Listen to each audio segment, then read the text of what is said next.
Welcome to 108 news Telugu బులెటిన్ల ముందుగా headlines. Tirumala వెళ్తున్నారా? ఈ విషయాలు ఖచ్చితంగా తెలుసుకోండి. అయితే వివేక హత్య కేసులో కీలక పరిణామం. వైసీపీ ఎంపీ వైఎస్ అవినాష్ రెడ్డికి సుప్రీంకోర్టు నోటీసులు. కృత్రిమ వర్షం కురిపించండి, కేంద్రానికి మంత్రి రిక్వెస్ట్. లాభాల్లో ట్రేడ్ అవుతున్న స్టాక్ మార్కెట్ సూచీలు. రాహుల్ గాంధీ ఖటాఖట్, పాలిటిక్స్లో హిమాచల్ దివాలా. శ్రీవారి దర్శనానికి వెళ్లిన వారికి రూమ్స్ దొరకకపోతే లాకర్స్ అందుబాటులో ఉంటాయి. వాటిలో వస్తువులను భద్రపరిచి సేద తీరేందుకు, కాలకృత్యాలు తీర్చుకునేందుకు ఉచిత మండపాలు ఉన్నాయి. తిరుమల బస్టాండ్కు ఎదురుగా ఉన్న యాత్రి సదన్ 3 అండ్ పక్కనే ఉన్న పద్మనాభ నిలయం, ఇండియన్ పెట్రోల్ బంక్ ఎదురుగా ఉన్న మాధవ నిలయంలో లాకర్స్ అందుబాటులో ఉంటాయి. వసతి కౌంటర్లు ఉదయం 4 గంటల నుంచి మధ్యాహ్నం 12 గంటల వరకు అందుబాటులో ఉంటాయి. వైఎస్ వివేక హత్య కేసులో వైసీపీ నేత అవినాష్ రెడ్డికి సుప్రీంకోర్టు నోటీసులు జారీ చేసింది. ఈ కేసులో శివశంకర్ రెడ్డి కుమారుడు చైతన్య రెడ్డికి నోటీసులు ఇచ్చింది. అవినాష్ బెయిల్ రద్దు చేయాలని సునీత వేసిన పిటిషన్పై కోర్టు విచారణ చేపట్టింది. సిజేఐ జస్టిస్ ఖన్నా నేతృత్వంలోని ధర్మాసనం విచారణ చేపట్టింది.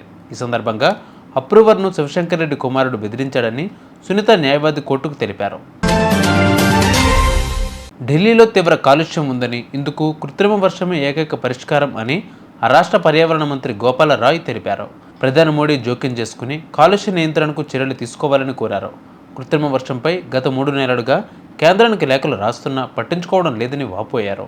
దీనిపై కేంద్ర పర్యావరణ శాఖ అత్యవసర సమావేశం ఏర్పాటు చేయాలని డిమాండ్ చేశారు.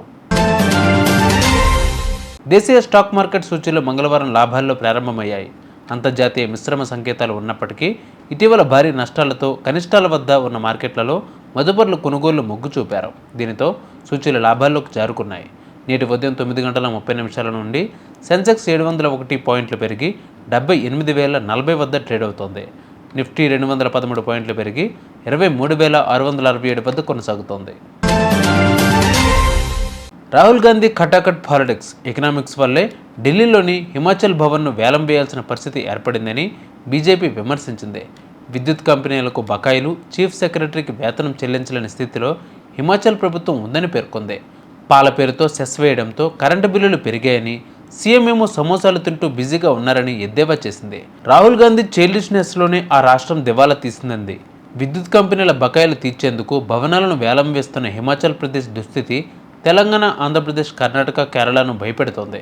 అక్కడిలాగే ఇక్కడ కూడా ఉచితాలు అమలు చేయడం తెలిసిందే. పరిమితికి మించి అప్పులు చేయడమే కాకుండా నేరుగా బ్యాంకు ఖాతాల్లో డబ్బులు వేసేలా పథకాలు పెట్టాయి. కొత్త ఆదాయం లేకపోవడంతో సెస్సుల రూపంలో పన్నులు వేస్తున్నారు.